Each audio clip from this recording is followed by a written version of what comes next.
संस्कारों की जरूरत सिर्फ बहू को ही क्यों? ये क्या बहू, तुम बिना घूंघट किए बाहर से चली आ रही हो? मोहल्ले वाले देखेंगे तो क्या सोचेंगे? हमारी इज्जत का जरा भी ख्याल नहीं है तुम्हें? हमारे खानदान में बहुएं बिना घूंघट बाहर नहीं निकलती। कितनी बार समझाया है तुम्हें, पर तुमने तो सास की बात ना मानने की कसम खा रखी है। तुम्हारी माँ ने तुम्हें सिखाया नहीं कि ससुराल में कैसे रहना है? रीना के घर में आते ही सास शोभा जी ने हमेशा की तरह तानों की बौछार करनी शुरू कर दी। रीना की शादी 6 महीने पहले ही हिमांशु से हुई है। उसकी ससुराल में सास ससुर, एक छोटी नंद पूर्वी और उसके पति हिमांशु ही थे। छोटा परिवार था। ससुराल में रीना के लिए बहू वाले सारे नियम लागू थे। सास तेज स्वभाव वाली महिला थी। घर में उन्हीं का शासन चलता था। घर के सारे कामों की जिम्मेदारी रीना को सौंपकर उन्होंने घर के काम से मुक्ति पा ली थी। रीना ससुराल के माहौल में रचने बसने की पूरी कोशिश करती थी। घर की सारी जिम्मेदारी भी बखूबी संभालती थी, पर फिर भी कुछ गलती हो जाए तो सास ताने देना शुरू कर देती थी कि तुम्हारी माँ ने तुम्हें कुछ सिखाया नहीं, कोई संस्कार नहीं दिए। बात बात पे मायके वालों का अपमान करती थी। रीना अपने संस्कारों की वजह से चुप रहती थी और कोशिश करती थी कि उन्हें शिकायत का कोई मौका ना दे, ताकि उसकी माँ के संस्कारों पर शोभा जी ताने ना मार सके। रीना 2 दिन पहले मायके गई थी रुकने के लिए। आज जब हिमांशु उसे लेने गया था तो पता चला कि रीना अपनी मौसी के यहाँ गई हुई थी, जो थोड़ी ही दूर पर रहती थी। हिमांशु वहीं पर रुककर उसका इंतजार कर रहा था कि तभी शोभा जी का फ़ोन आ गया। हिमांशु उन्हें बताता है कि रीना अपनी मौसी के यहाँ गई है। उसके वापस आते ही हम दोनों घर के लिए निकलेंगे।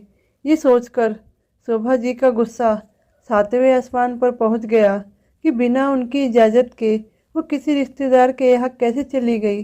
फ़ोन पर हिमांशु से न जाने क्या बात हुई।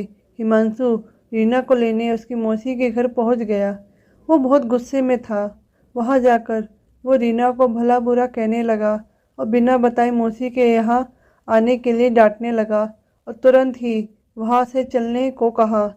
वहां उसको अचानक इस तरह आया देखकर सभी आश्चर्यचकित थे। सबने उसे समझाने की कोशिश की तो उनको भी अशब्द कहने लगा। बेचारी रीना की शर्म और अपमान के कारण आंसू नहीं रुक रहे थे। हिमांशु उसे लेकर सीधा अपने घर आ गया था। हिमांशु के व्यवहार से दुखी रीना रोते हुए कब घर आ गई थी उसे पता ही नहीं चल पाया था। उस पर घर में कदम रखते ही शोभा जी ने उसे फटकारना शुरू कर दिया। तुम बिना घूंघट चली आ रही हो, एक तो बिना बताए अपने रिश्तेदार के यहाँ चली गई। यही सिखाया है तुम्हारी माँ ने तुम्हें? रीना, जो हिमांशु के बर्ताव से पहले ही बहुत क्षुब्ध थी, आते ही सास के ताने सुनकर का सब्र का बांध टूट गया। वो बड़ी विनम्रता के साथ बोली, मम्मी जी, मेरी माँ ने मुझे बहुत कुछ सिखाया है और ससुराल में कैसे रहना है आप सिखा ही रही है, पर मुझे लगता है कि कुछ संस्कार आपको अपने बेटे को भी देने चाहिए थे कि दामाद होकर ससुराल में किसी के यहाँ बिन बुलाए न पहुँच जाए। और किसी का अपमान करने का अधिकार तो उन्हें बिल्कुल भी नहीं है, क्योंकि संस्कारों की ज़रूरत सिर्फ बहू को ही नहीं होती है। हिमांशु ने रीना से कहा, तुम माँ से बदतमीजी कर रही हो। रीना, मैं माँ से बदतमीजी नहीं कर रही हूँ, बल्कि उन्हें बता रही हूँ जिन संस्कारों की उम्मीद वे अपनी बहू से करती है उनके बेटे में भी होनी चाहिए। बहू को कैसे रहना चाहिए ये बात मम्मी जी हमेशा बताती है, पर दामाद का ससुराल में कैसा व्यवहार करना चाहिए ये बात शायद आपको बताना भूल गई। रीना से ऐसे जवाब की दोनों को उम्मीद ना थी।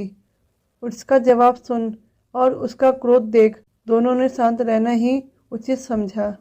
शोभा जी ऐसा दोबारा न होने का आश्वासन दे अपने कमरे में चली गई।